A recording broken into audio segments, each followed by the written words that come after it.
诸位同学，大家好，请接着看下面的文字。闻谤而怒，虽巧心力辩，如春蚕作茧，自取缠绵。怒不为无益，且有害也。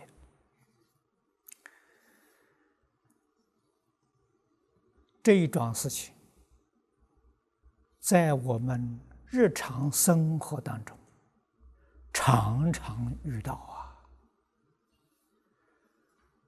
我们自己一定要提高警觉，万万不可被境界所转，这样我们的损失就大了。一次发脾气，不论时间长短，即使是1分钟这么短，我们的心理、生理上的伤害，需要3天的时间才能够恢复平静。诸位想想，如果是每一天都发一顿脾气，对你的健康损失太大了，这是非常不值得的。闻谤别人诽谤我们，这是在所不免的。我们与大众相处，实实在在没有方法令一切大众对我们的言行都感到满意。不但我们凡夫做不到，就是连释迦牟尼佛他也做不到啊。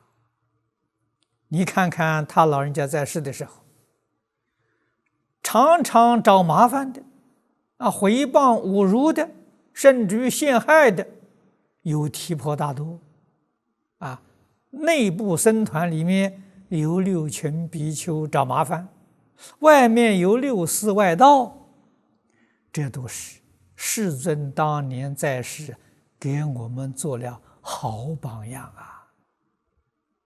他对于这些诽谤陷害怎么处理呢？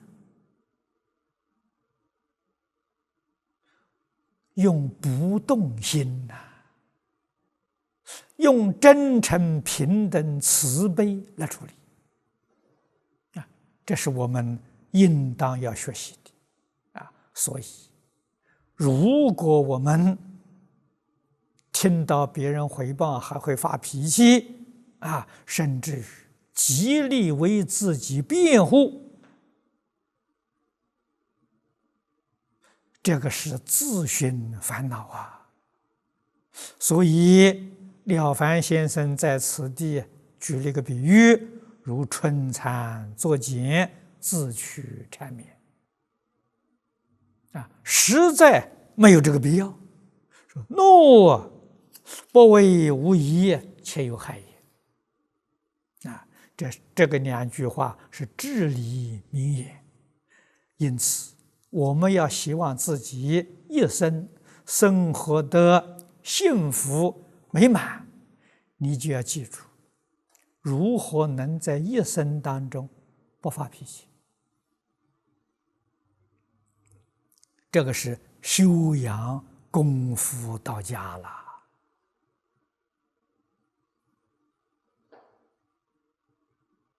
发脾气，刚才说了，对自己身心有害，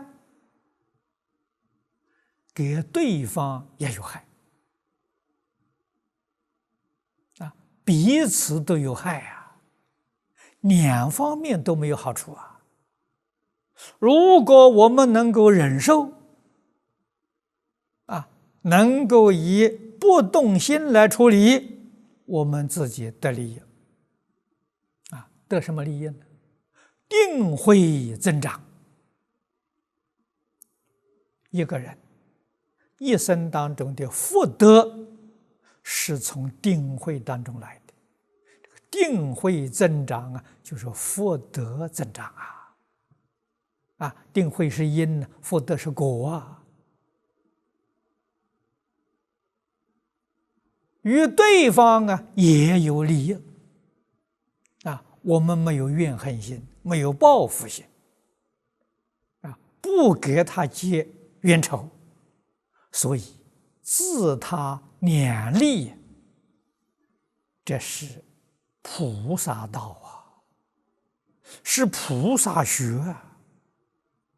我们应当努力来学习啊！当然，初学的时候有一定的困难，但是自己一定要懂这个道理，要克服自己的困难，逐渐呢，就会趋向自然了啊！在最初总是极力的忍耐啊，若干年后啊，就趋于自然。那么这是举两个例子来说，是其余种种过恶，皆当据理视之啊。我们在日常生活当中，对人、对事、对物，种种的过失，种种的恶行，总得要想一想道理啊，把这个理想通，说此理即明，过将自知。你只要把道理搞通达、搞明白了，过失自然就消失了。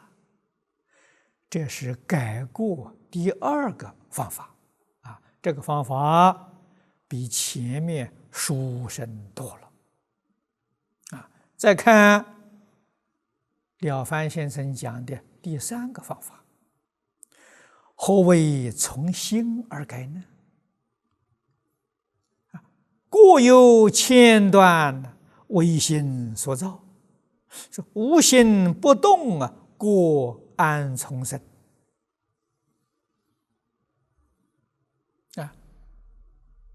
这是大道理啊！这个是究竟的道理。人的过失太多了，说之不尽呐！啊，过失不必说是你造作，起心动念，过失就已经形成了。啊，试问问，我们一天当中从早到晚起了多少个妄念？多少个自私自利的念头，多少个损人利己的念头，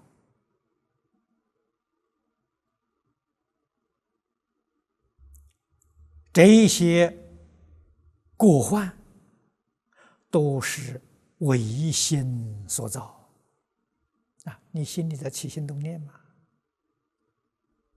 所以佛法的修行的枢纽就是禅定。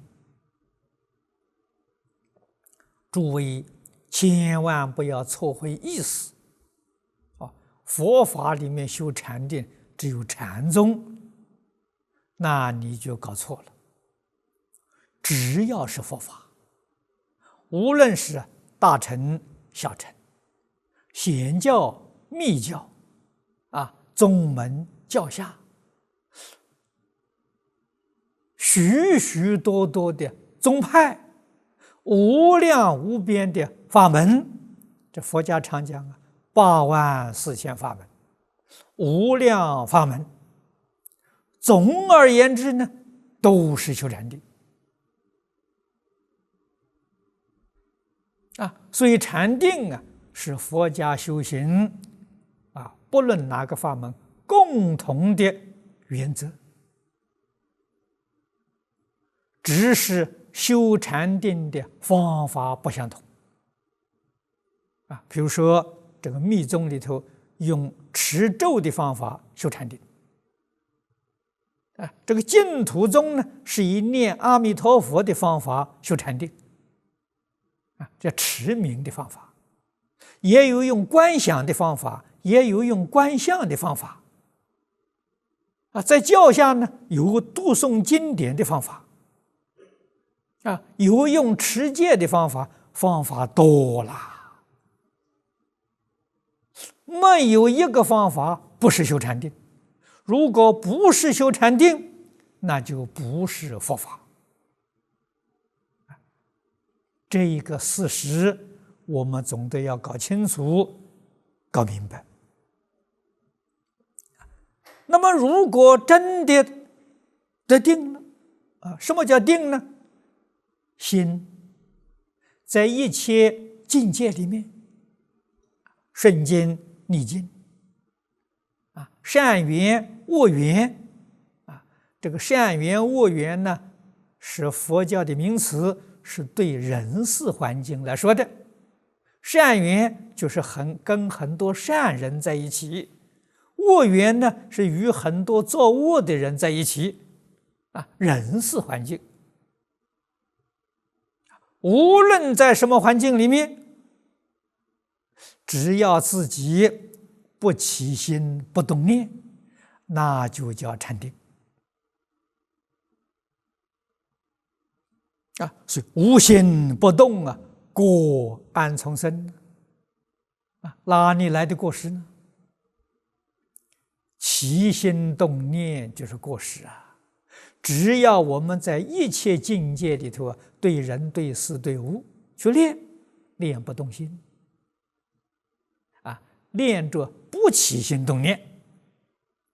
那么在所有这个方法里面呢，实实在在讲啊，念佛的方法了最好，最方便，最容易。为什么呢？这个念头才动，立刻阿弥陀佛啊，用这一句阿弥陀佛了，把这个念头打下去了。念佛用意在此地啊。如果一面念佛一面打妄想，那你就全错了啊！念佛无非是用这一句佛号把妄念打掉，也就是说，用一个念头取代一切妄念。念头不会不起的。如果你要是念头不起，那你就是圣人了，你不是凡人了。凡人面对外面境界，哪有不起念头的道理呢？所以古大德常讲，不怕念起，只怕觉迟。你要觉悟的快呀！啊，觉悟的快就是要把这个念头制止。啊，那这一净土宗的方法就是用一句佛号把它换过来啊，念头才起来，不要管这个念头是善是恶啊，立刻用这一句阿弥陀佛取而代之啊，让心里面只有这一念，不允许第二念，这叫念佛，这叫功夫啊。久而久之，念头自然不起了啊，那你就功夫得力了。如果念头还会起的时候，你的功夫不得力了啊。像天天念书，很用功念书，考试都不及格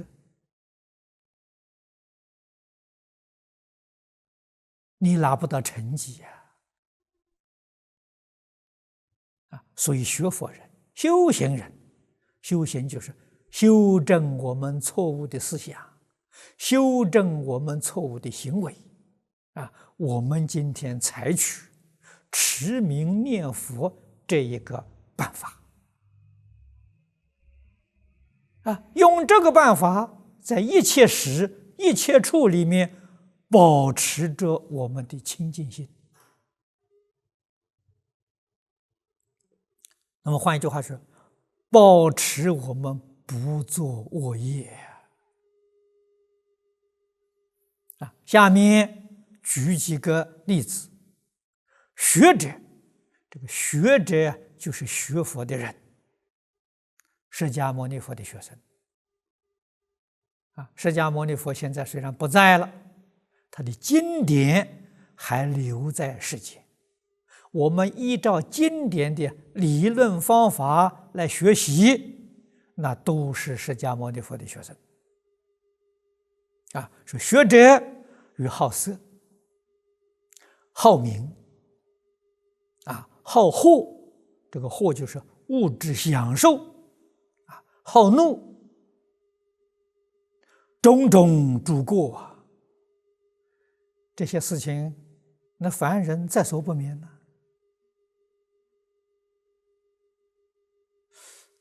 那这种境界现前，我们这个贪心起来了，这个贪色、贪名贪享受，嗔恚心起来了，发脾气，就是贪嗔痴气现前了，这就是过失这就叫造业了，这个时候怎么办呢？才有这个念头马上换成阿弥陀佛，把这个好色的念头打掉了，好名的念头打掉了，贪图享受的念头打掉了，发脾气的念头也打掉了。念佛的功德在此地，用其他的方法当然也可以，但是念佛的方法最方便、最简单，也最有效果。所以我们在佛门里面许许多多的宗派法门，我也略略的涉猎，最后我还是选择这个法门，这个法门呢简单容易，也非常有效果，就是把这个妄想念头一句佛号是取而代之，把它换过来，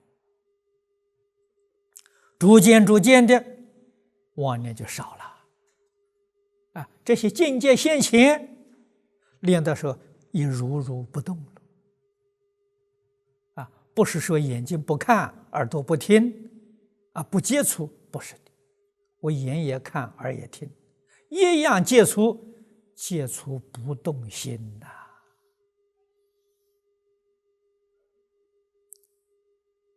这个在这个世间六根接触境界，就如同看电影、看电视一样。这些境界，佛在《般若经》上讲得很好，如梦幻泡影，如露亦如电，应作如是观。这就是佛教给我们从理上来观，从理上来观，从心上来改，非常有效。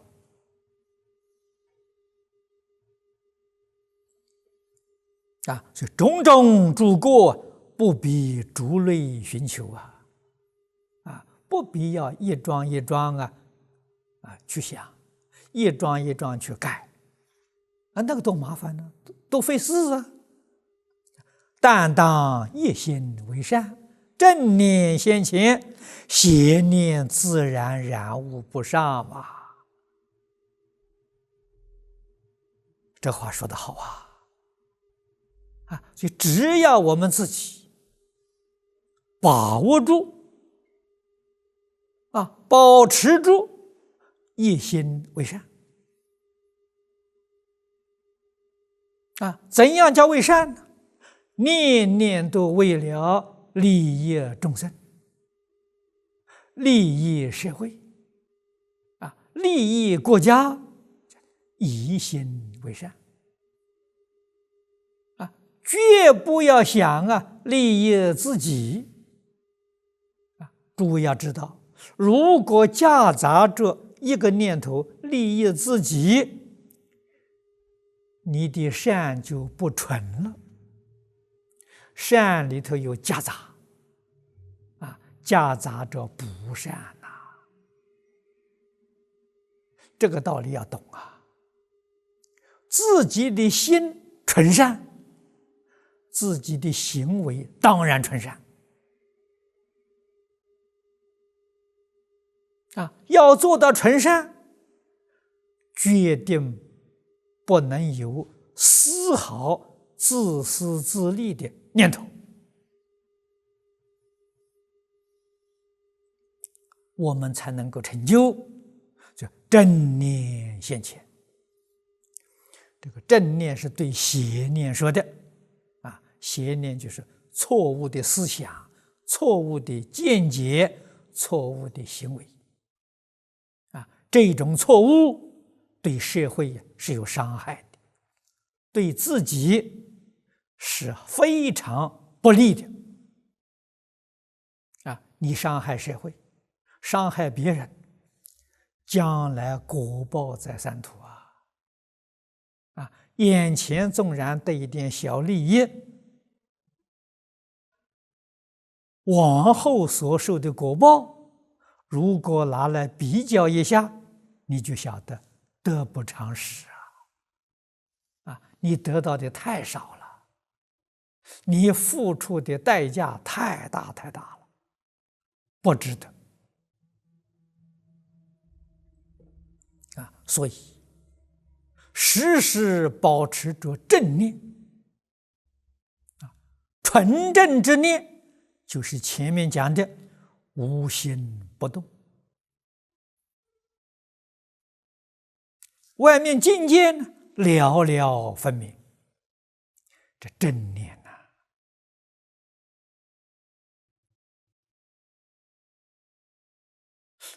修正念。我举一个简单的例子来说，现在一般家庭里面都有电视从小孩到大人，大概在家庭里面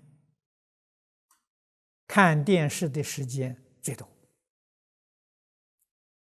看电视能不能修行呢？能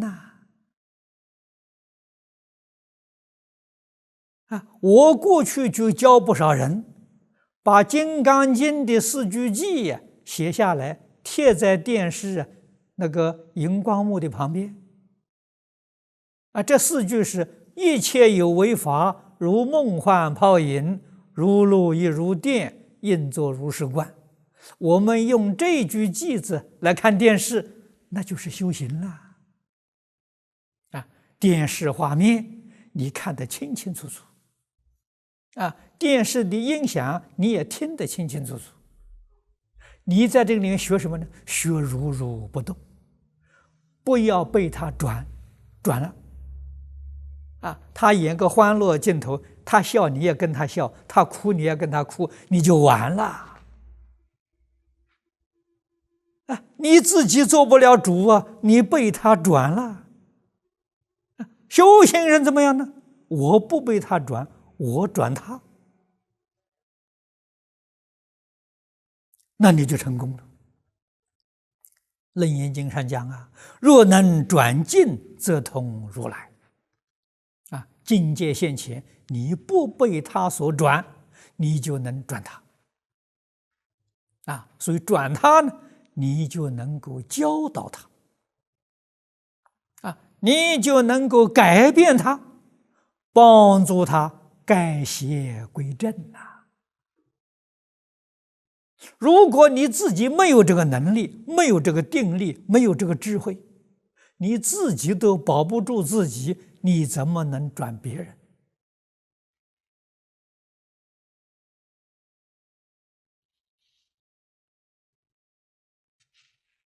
那么你明了看电视是修行，是修戒定慧呀。然后你就晓得，我们在日常生活当中点点滴滴，无处不是菩萨学处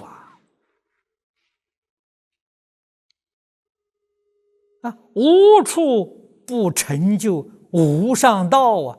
问题就是你会不会？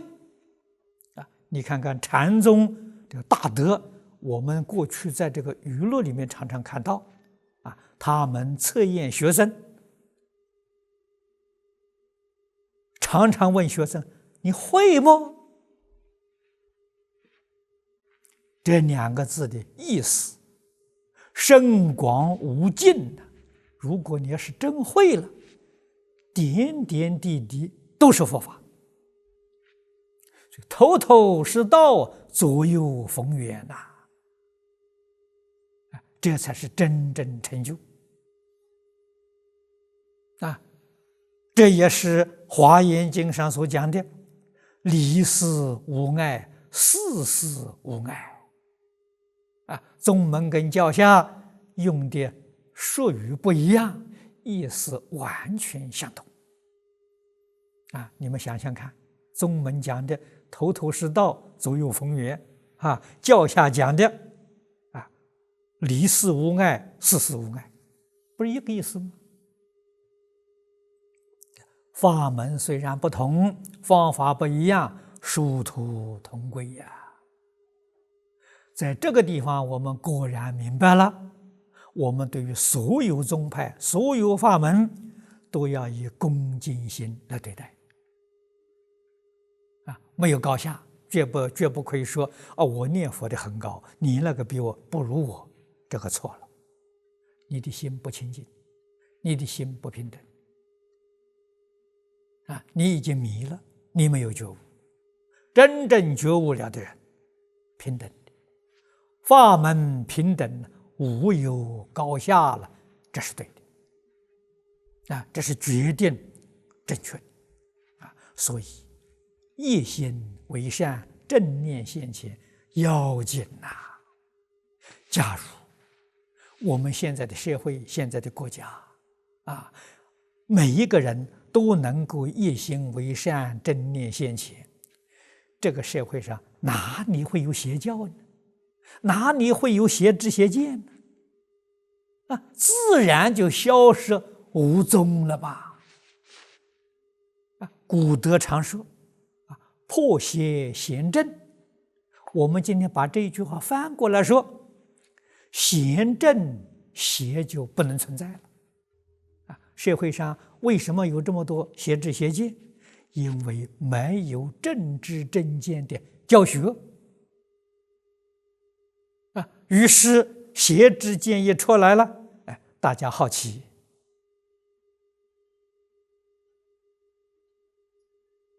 就向他学习了，盲从了。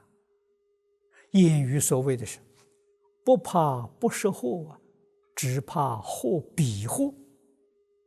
如果正法能提倡了，人民他会辨别，他会比较两个摆在面前一比较，他就认识了，他自然就会选择了。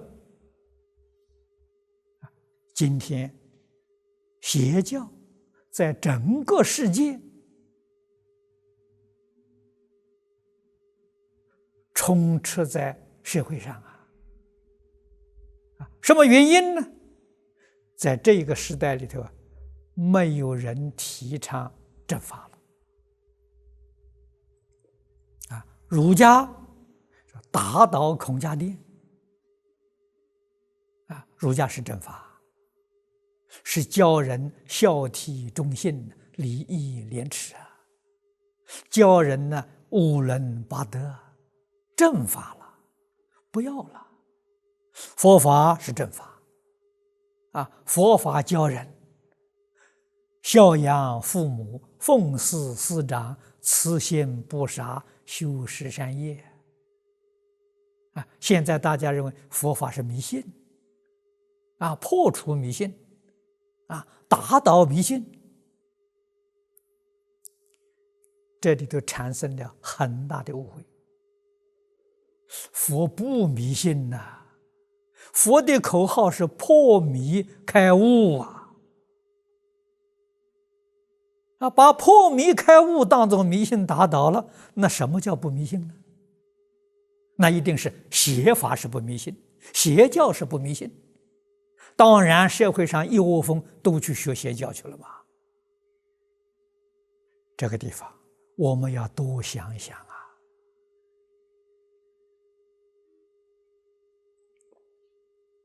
怎样能够显真破邪？这在今天全世界许许多多国家地区都用得上。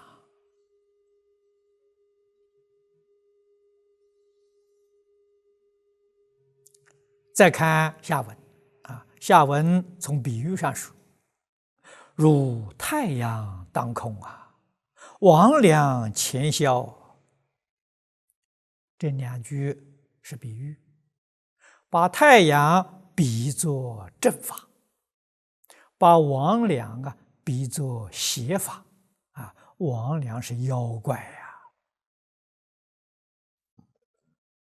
光天化日之下，妖怪自然不能存在了这个道理是相同的。后面了凡先生作出结论：此经业之真传也。经是经传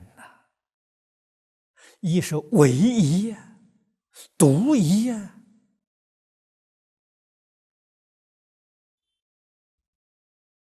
自古以来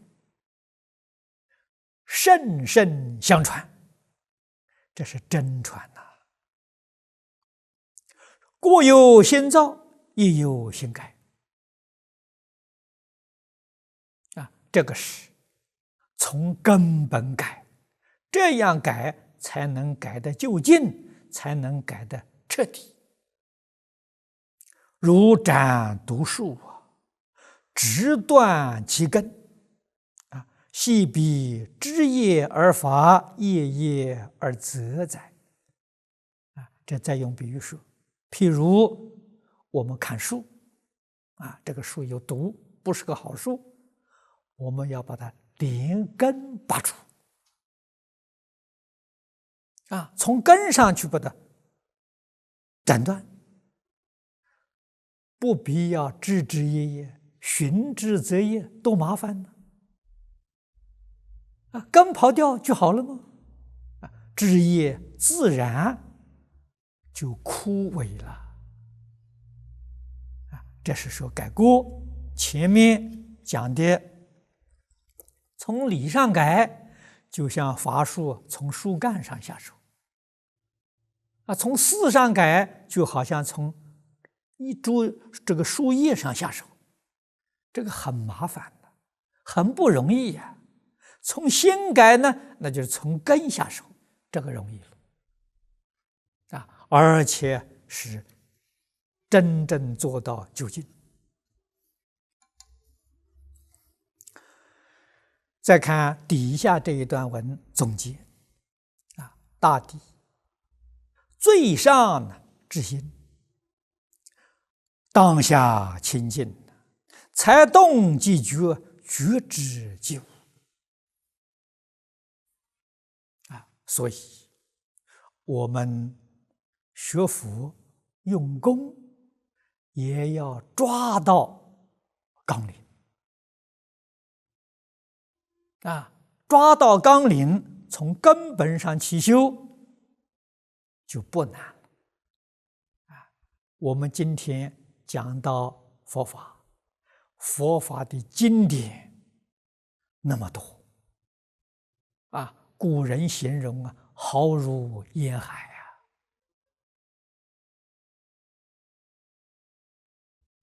从印度流传到中国来的经卷，最早中国历史上有记载的，汉明帝永平10年，公元67年，今年公元2001年了。这是历史上有记载的，而实际上呢，佛法呢就是私人流传到中国来的，那个时间还要早，可能会早到200-300年。这个正是由国家派使节去迎请聘请的，这是汉明帝永平10年，在中国2000多年的历史了。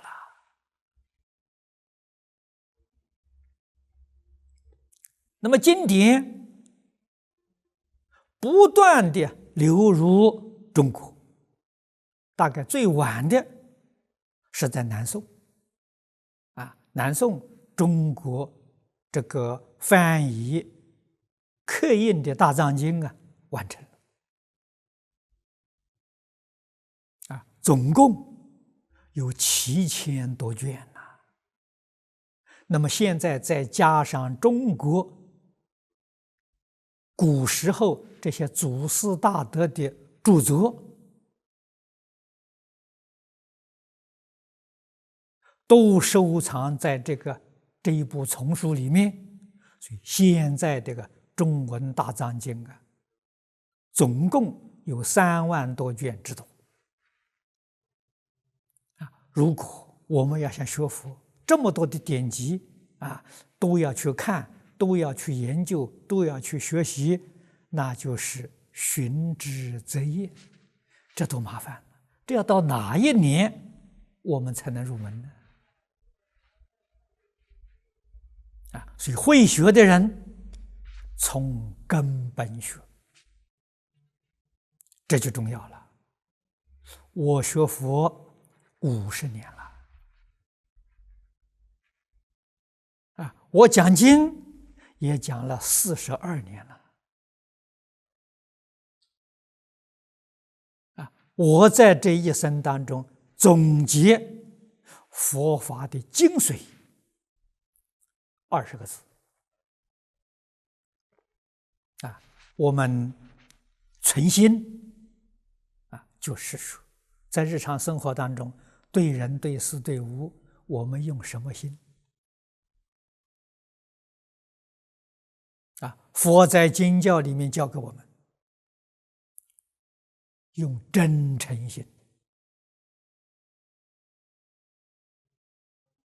真决定没有假了，诚则不虚用真诚心，用清净心，清净决定没有污染；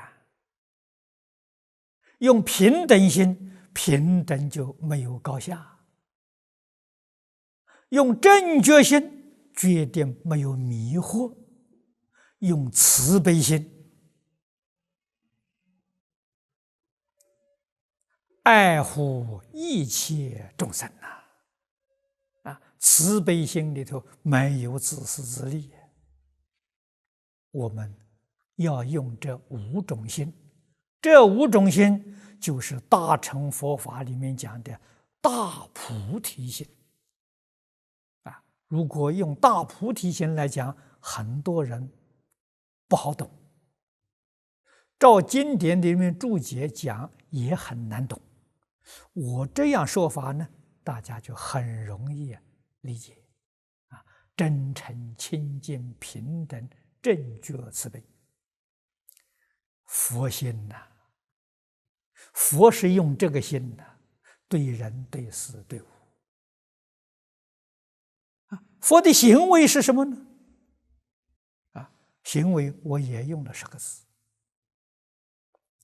看破放下，自在随缘念佛。这个念佛，佛是觉的意思，就是念念觉而不迷，念念正而不邪，念念净而不染，那就叫念佛。念自性佛这个修行抓住这个纲领，修行就容易了。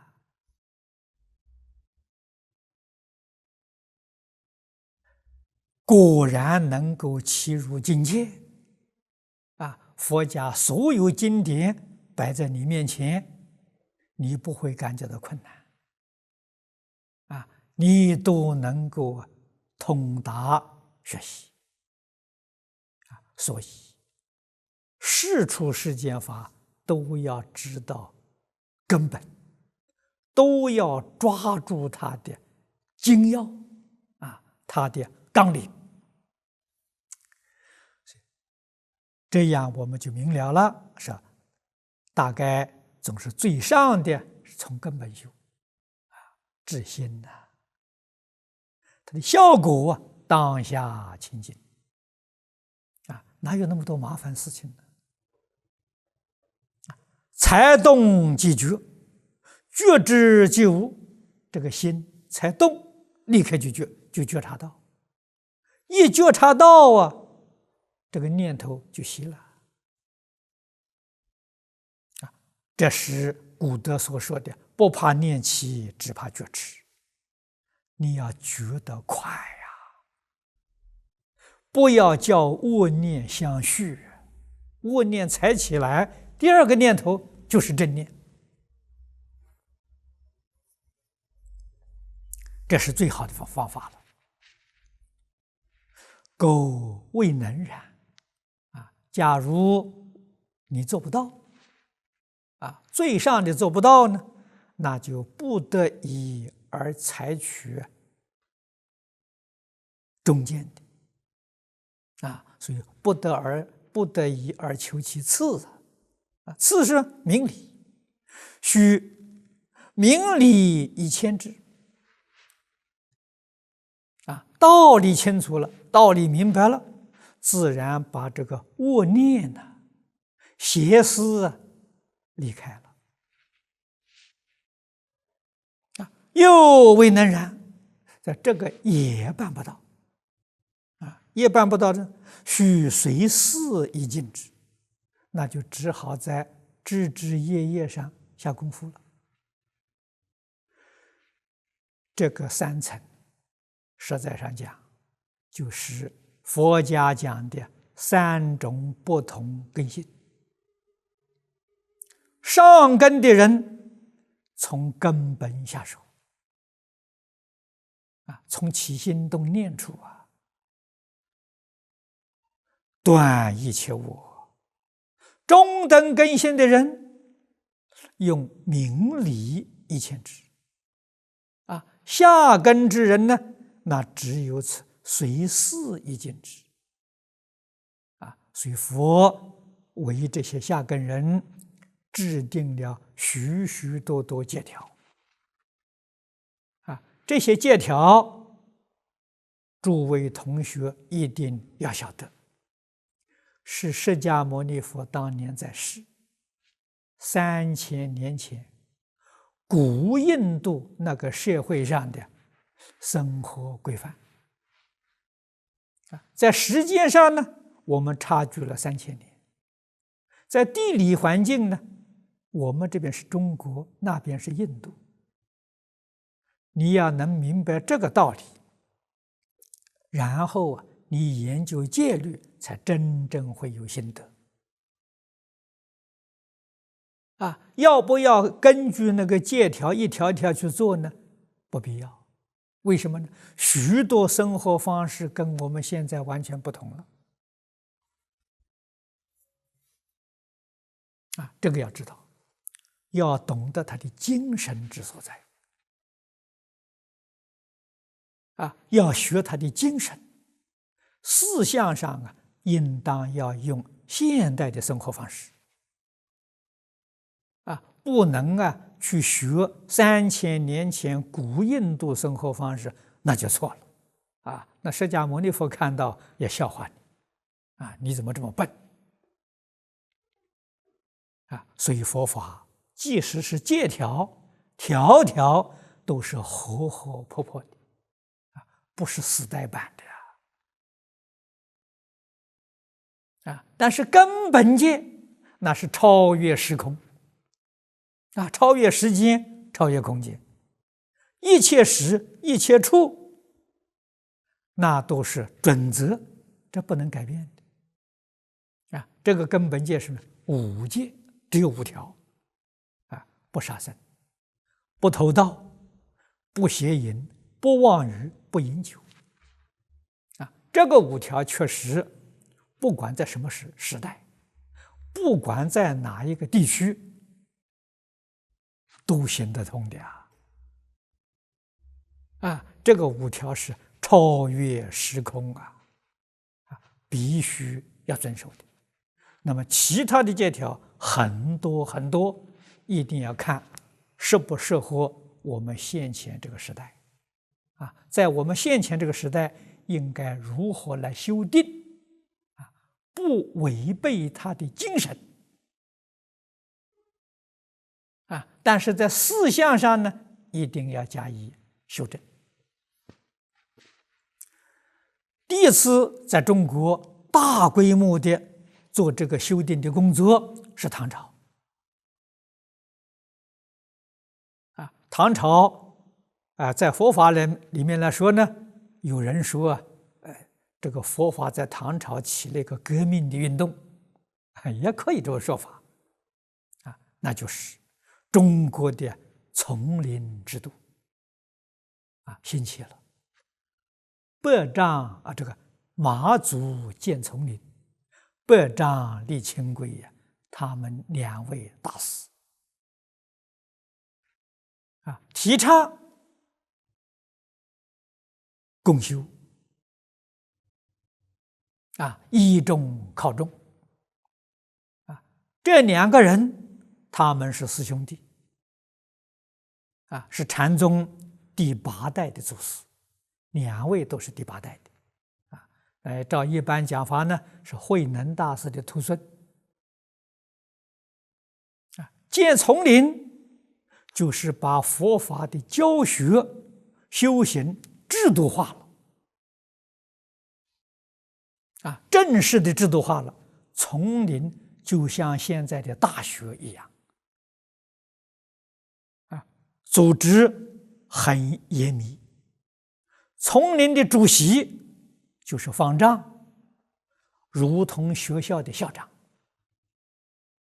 丛林的首座，这个首座和尚相当于一个学校的教务长丛林里面的维诺和尚相当于训导长丛林的监院相当于总务长，名称不一样，跟现在学校的这个纲领知识他们的工作分配完全相同所以丛林里面教务、训导、总务，它是学校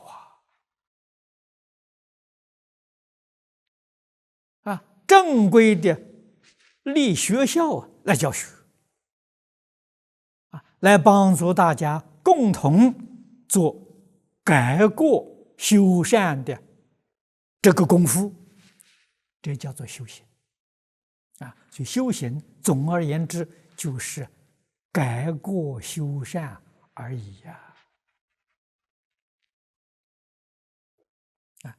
现在有很多人误会了，认为修行是一定要吃长素，一定要天天敲钟摸鱼念经，那个完全想错了那是形式，形式可以改变的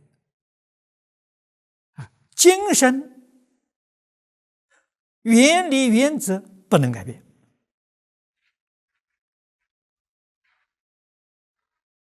所以现在有许多小同修常常来见我，他们在各个地方去修寺庙，我不赞成